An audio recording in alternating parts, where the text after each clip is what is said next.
Luano Valley, land of the waiting, land of the jungle.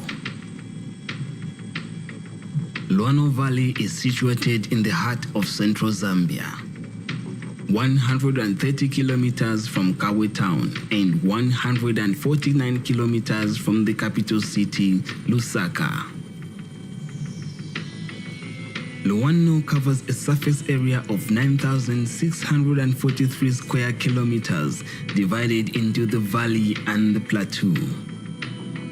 An unforgiving terrain, Luano is characterized by thick and thorny bushes, tall blades of grass with buffalo beans and countless gullies and embankments. This is where our story begins.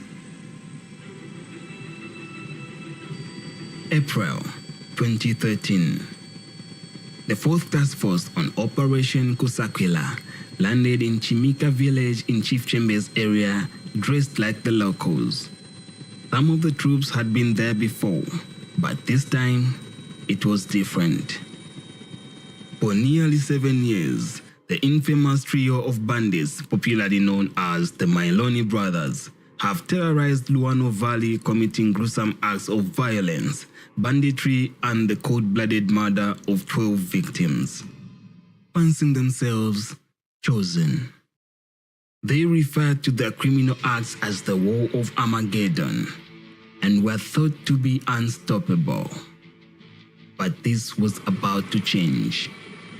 Prior to the deployment of Task Force 4, command at 2 Infantry Brigade headquarters in Kabwe had changed. The new brigade commander, Special Forces trained Brigadier General Charles Chibombe.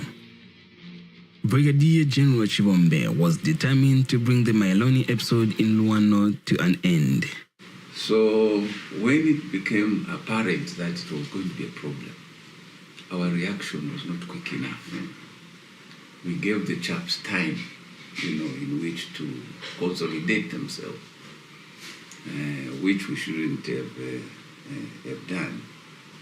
Eventually, we saw the thing and we saw what we wanted to take place. So there was to be a realignment of the orders which had been given before, the operational orders.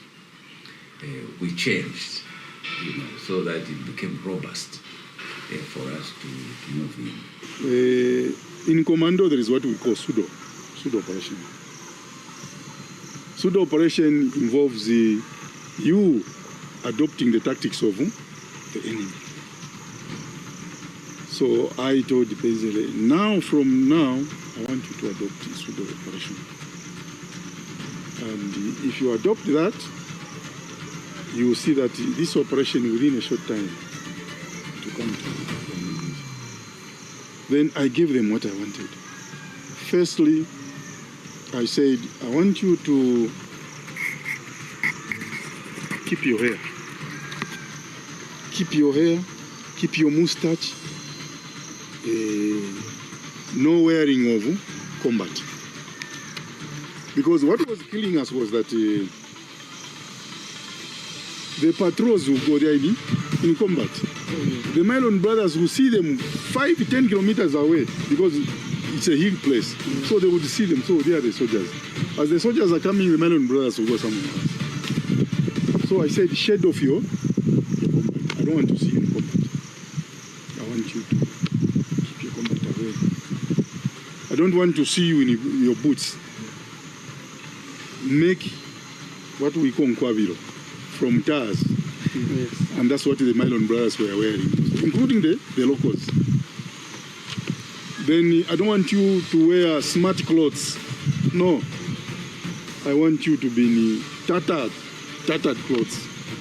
Because that's the way the Mailoni Brothers are, and that's the way the local people are. I want you to have bicycles. The locals have bicycles. They carry their charcoal, their what, on the bicycles. So I want you to do the same thing. The army bought us bicycles. I requested for the bicycles. The army bought us bicycles. The army bought us Salaola. The army bought us Salaola, so we gave the soldiers Salaola. Jeans, shades. Of course, when you're off duty, that's when you can wash your hair. But when you are on patrol, no washing of your hair. Leave your hair like that. And at the same time, I said, the idea of just going, then you come back at 21 hours is not good. I want you to establish forward observation bases. Which they did. They said, yes, sir. Establish them. From the observation basis or forward basis, you'll be able now to go.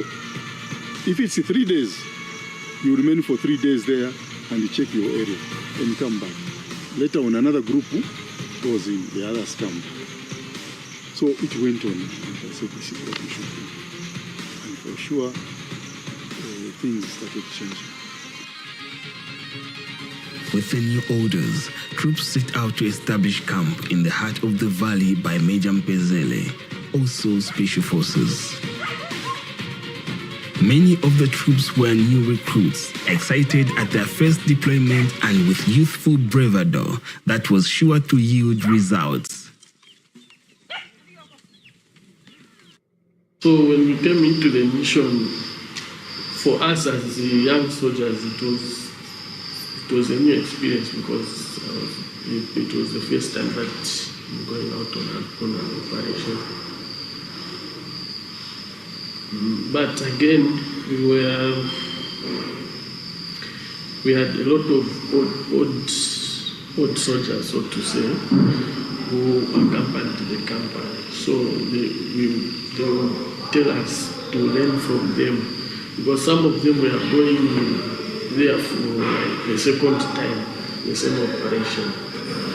Circular operations, it was difficult. But we promised the commander that we are going to bring those criminals in 1 week time. Not knowing that the area there is too vast. We thought maybe it was like maybe Shindu embarrassing. Not knowing that the area there is too vast and mountainous.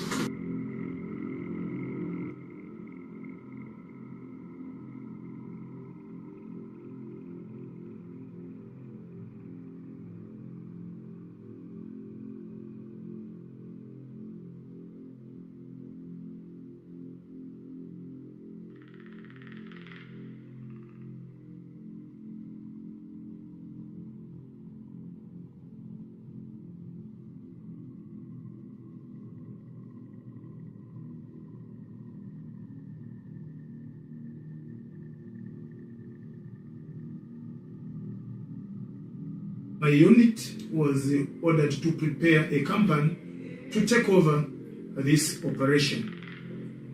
One of my officers had already served there, that is Mpezele. Mpezele had served their area under the commanding officer, General Kamwaza. So when I was preparing to deploy, I looked at the troops that had operated their area with Mpezele. Those are the troops, together with the new soldiers that came in from Intake 82. I constituted a company and deployed them at our 3 mechanized battalion range. Our task force, it was not organized in a manner or in a way a normal platoon or company is organized. That was a force which was conducting pseudo operations. So we are looking at the capabilities. We were teamed up in groups, and those groups were balanced. In each team, we made sure that they were good snipers, they are good soldiers in map reading, they were good soldiers also who were able to help in terms of medical, and the groups were balanced, but we are not based on standard military platoon or company, no. It was just the capability of the men that were involved in that operation.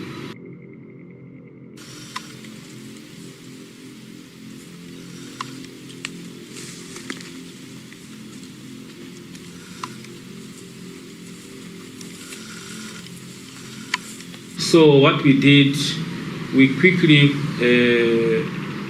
went to the range where we are doing what we call scenario training. I could just come up with the scenarios. I pick up a balanced team. I indicate to them, take for instance, the Mailoni Brothers have been seen fishing in a river. I just assume that there is a river somewhere. Then I give that scenario and a team will go now. I see how they can approach that river.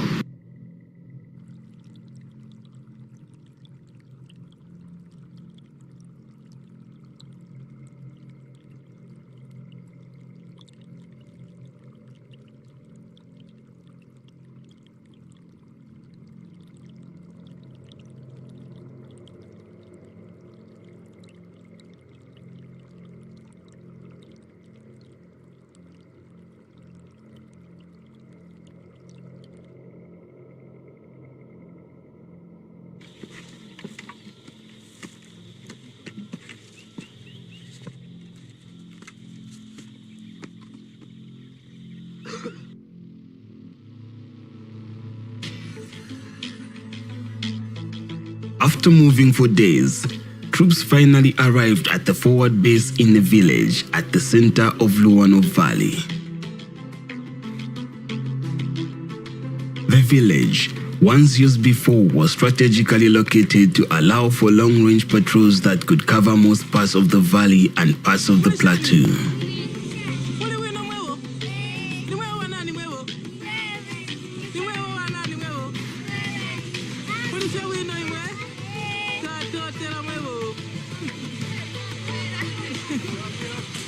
The villagers, happy to see the soldiers, welcomed them warmly and knowing very well that with them around, the village would be safe. This is the new camp, different from the old camp. The community has grown bigger and bigger, bigger than the way it was way back in 2011. Shimika, our good Shimika. Shimika, our good home.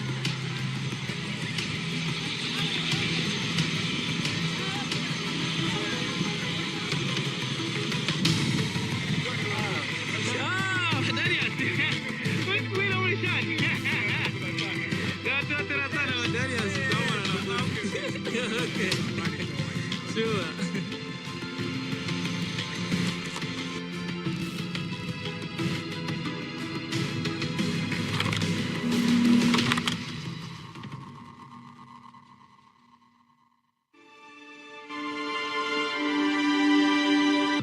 Luano is often referred to as the land of the waiting.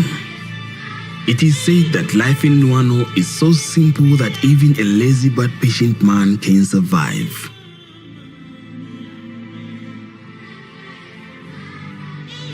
The people in the valley, they have a very rich lifestyle in terms of their way of life and the food they eat.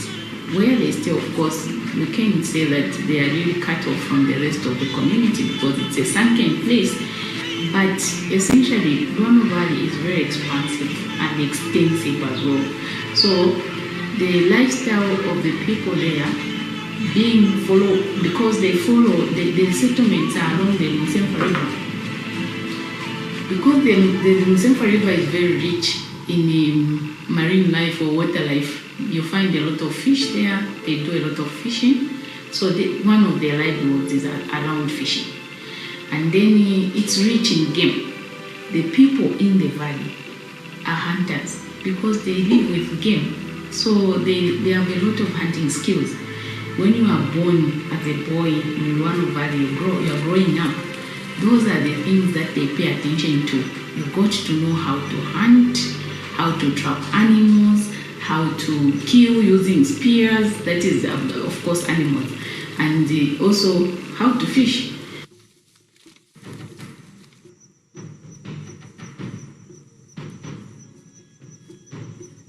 Now, the way the boys were brought up because in the family there were 6 boys and 2 girls. In total there were 8. So the mother took up the responsibility of raising the whole family after the husband died. The husband died, the year was not specific, but he died when they were quite young as a family, because all of them are from the Mailoni Brothers and Janet and Jim.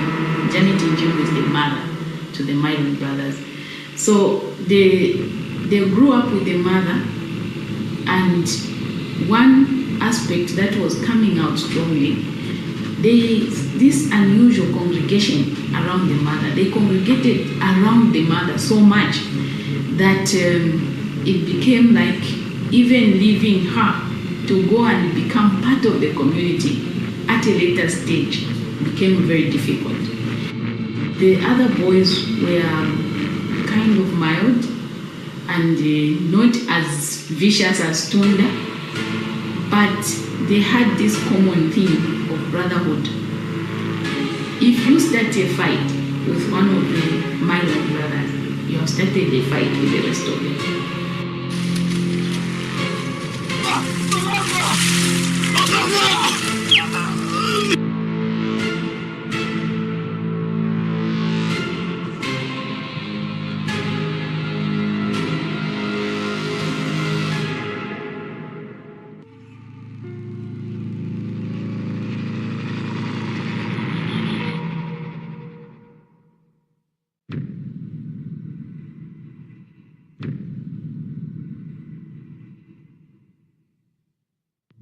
Tunda Mailoni was a troubled and troublesome individual. He was the second youngest of the brothers, yet the most brutal and unpredictable. Prior to the killings, it is believed Tunda visited a diviner. Tunda suffered from acute paranoia, hallucinations, and episodes of dementia.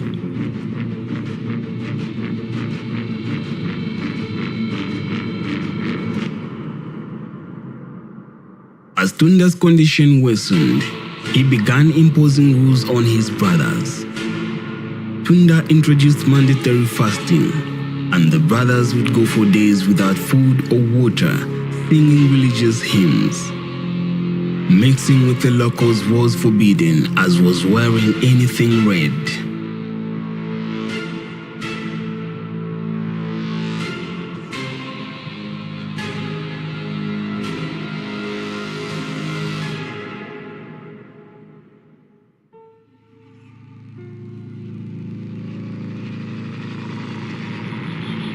kufuma apo manje efe bayambire bali abantu baleeta kufuma lukyero bayihushiku baya mu bipoka vya bene kuyamba kusenda kutema makonde kuswa munani kushonsi.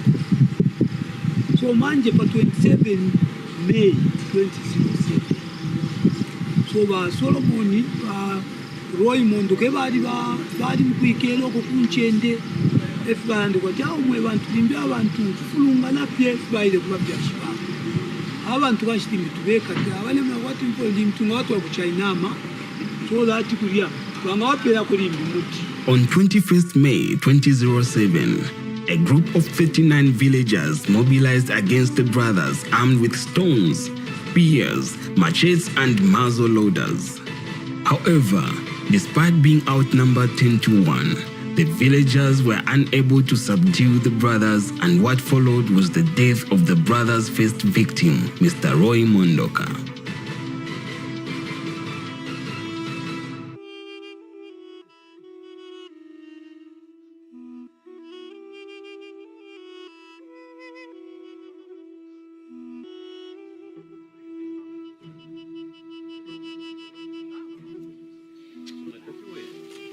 Refi suma takwa abaeko beka refi fishi firechi tikamuno mushinomba. Out of grief and anger, Mr. Mondoka's son, Roy, picked up another of his father's muzzle loaders and went after the brothers.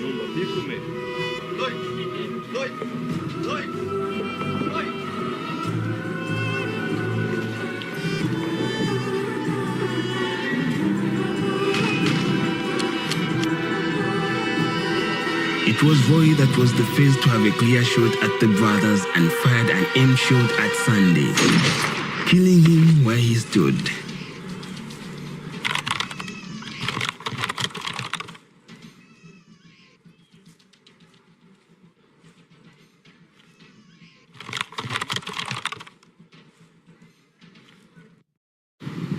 The brothers started their killings according to the information that we collected.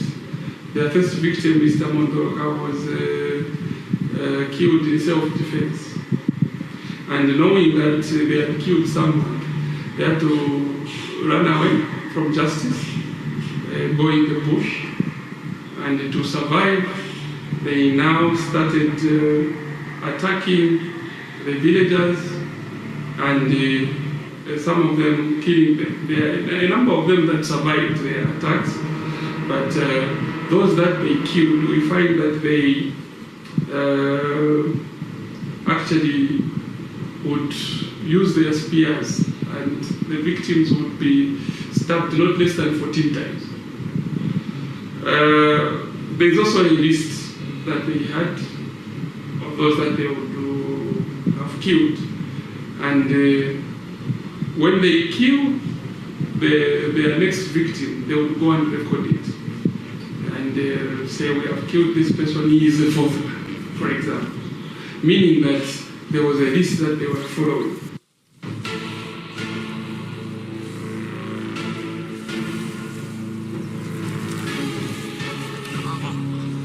All the brothers' victims had the same cause of death. They all died from wounds caused by multiple stabbing.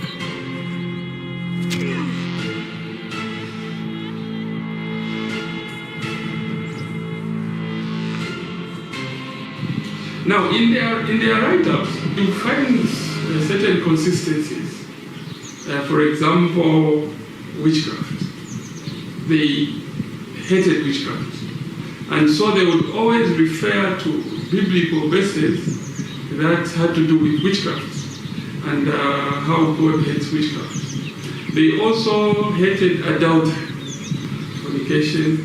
They would always write about verses that were referring to the fates of those that were adulterers. Having talked to the people in Luanu, all of them attested to the fact that they had no chance. The Mailoni Brothers are a clear example of mastery of the environment. These brothers were also quite sharp. They were quite intelligent. They devised their own tactics. For example, they would change the sole of their shoe. The front part points behind, and the one that is behind points in front. And as they are advancing or moving to wherever they are going, when you trace their footprints, you would think they are going in the direction they are actually coming from. This is a village with estate, with no prior military training, no arms, but use of psychological warfare on the people who knew their terrain but attacked.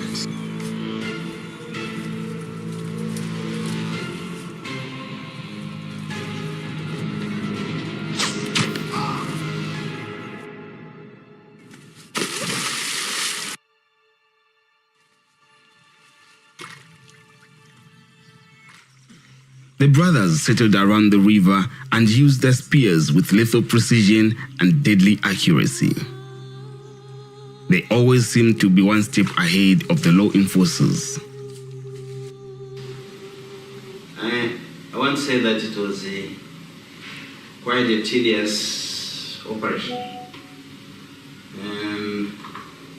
Soldiers were, if you have been to Lano Valley, it's not an easy place. And it was raining heavily, especially during the rainy season. Soldiers would walk through those hills and valleys to track these Mailoni Brothers, but they never gave up. And that also shows how well trained the Zambian soldiers are.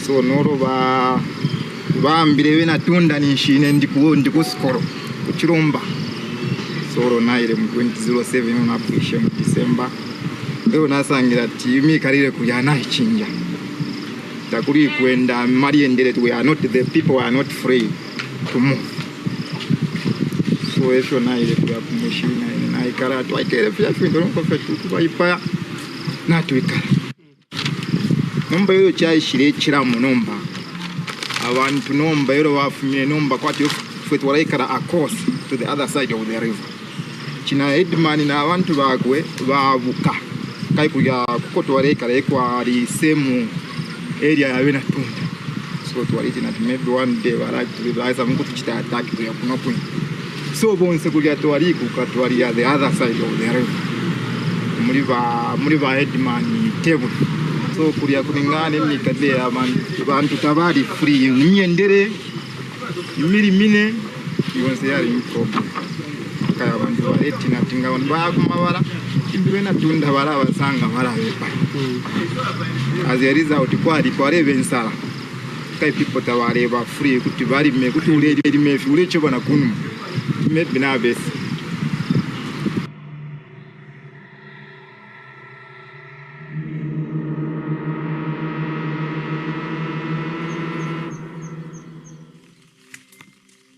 The brothers killed and had no regards for men, women, or children. No one knew where the brothers were and when they would show up. But one thing was certain, meeting them only meant death.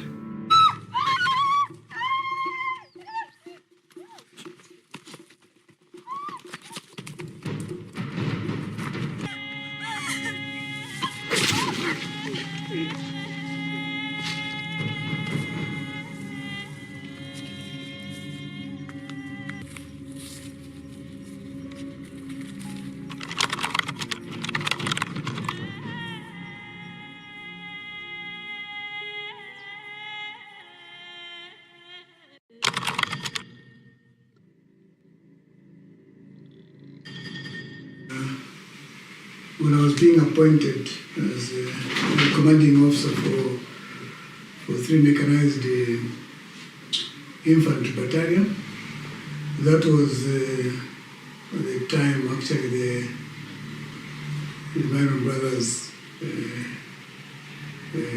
were a menace in the Rwanda Valley. One other issue that I feel personally also attributed to the killing of Mailoni Brothers was the idea to remove the suspicion from the soldier's mind. And I think for me that was my starting point.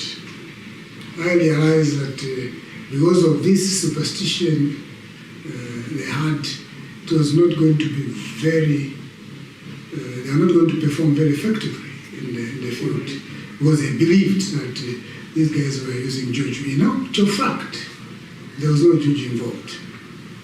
So what I did as the first task was to ensure that I changed the mindset of the soldiers. So the first task I did was to remove all the old soldiers from the field, those who were polluted, because I discovered that they actually polluted. So I withdrew all the old soldiers and injected in the operation area fresh troops who were recruits who had just come from the pass out. So those are the troops that we injected in the operation area so that we can have fresh troops and fresh minds who are going to be objective with the task. I can say it is out of the experience that I had when I went at the first. And at the same time, I think I want to appreciate those commanders who came after me, because I added the information I had at the first and what they had. So you realize that with the time, lot of evidence showed that the Mailoni Brothers were in the valley. So most of the concentration now shifted to the valley. when I realized that the time when I was there, a lot of stories at the plateau, they could not add up to anything concerning their presence. Even when my fellow commanders who went there, when I looked at the stories that were telling me to say this is what we saw, I realized that in the valley, that's where you find the Mailoni Brothers. So the second time I went there, we concentrated much in the valley. And what helped us a lot now, it was like even the administration burden was a little bit light, because this time around, we could be supplied by helicopters. They are bringing rations right in the valley. But initially, we used to carry food from the top of the mountain down to the valley. We are using potterage, using locals and soldiers. So time for patrols, I think manpower, we were somehow hit because soldiers getting tired in terms of administration. But now, when we started concentrating just on patrols, and we are no longer concentrating much on the plateau, we went now in the valley, because most of the evidence now was in the valley. The first evidence in the valley was when I was there, we found some meal, some shoes, and some other food items that those were abandoned by the Mailoni Brothers. It was long suspected that the brothers were being aided by some of the villagers, and some of the suspects included their sister, an uncle, and of course their mother. The brothers would also extort information and other supplies from the locals that went out hunting or to check on their animal traps. Therefore, to isolate the brothers, the troops introduced curfews, and they also began laying ambushes. They would also escort the villagers on their routine tasks, and in doing so, the world that the brothers were operating in became smaller and smaller.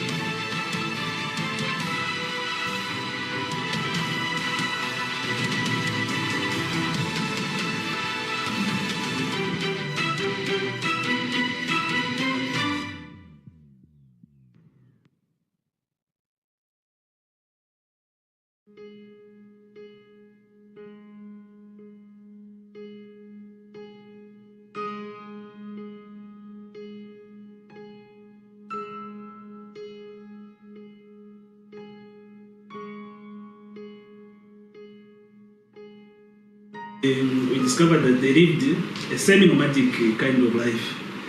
But to an untrained eye, maybe they would think that they were just randomly selecting those places. But when you critically analyze those areas, you discover that I think they were looking at it from the way they had mastered that environment.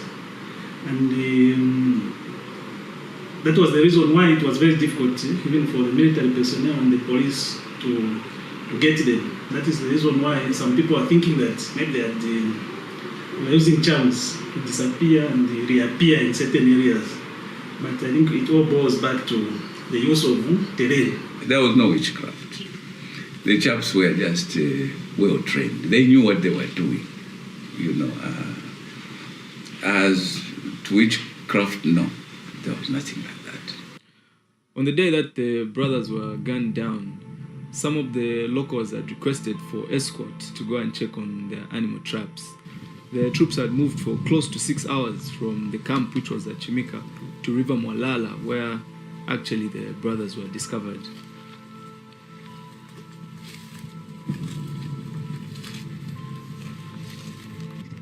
They were shifting camps and had been moving torches of fire. It was the smell of smoke that gave their position away, making it easy to locate and follow their tracks.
It was at the end of the tracks that he came face to face with the brothers.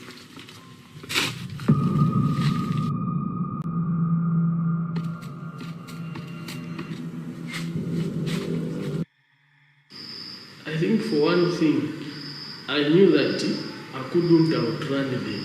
That's one thing. I knew that I couldn't outrun them. And also I knew that if I don't kill them, they are going to kill me. So I just had to stand. And also, those locals, they had faith in me, because the moment we started following the footsteps, they were moving at a distance. I was in front, then they stayed back. So maybe they had confidence in me, so I wouldn't want to disappoint them, also to join them running. So I stood my ground.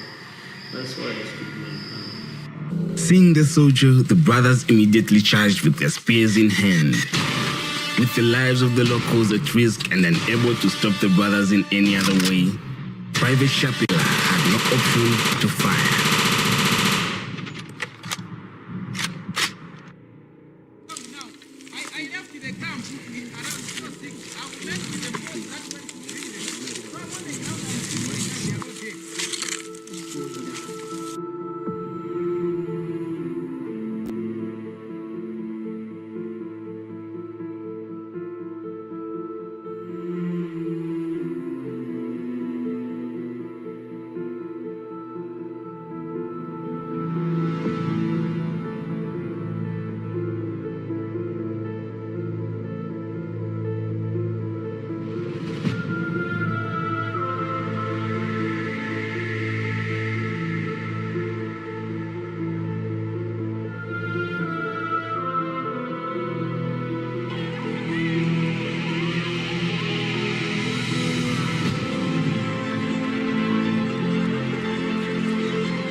Pano ulembo na ine pano newo polisi ni amaifikesha sana sana ningu fasana sana mulandu beshika kuno kunchenda mulandu washe wasendo mwana uyu ukwete shinga yanga maezi shali pira kumye mali ni pira mwewe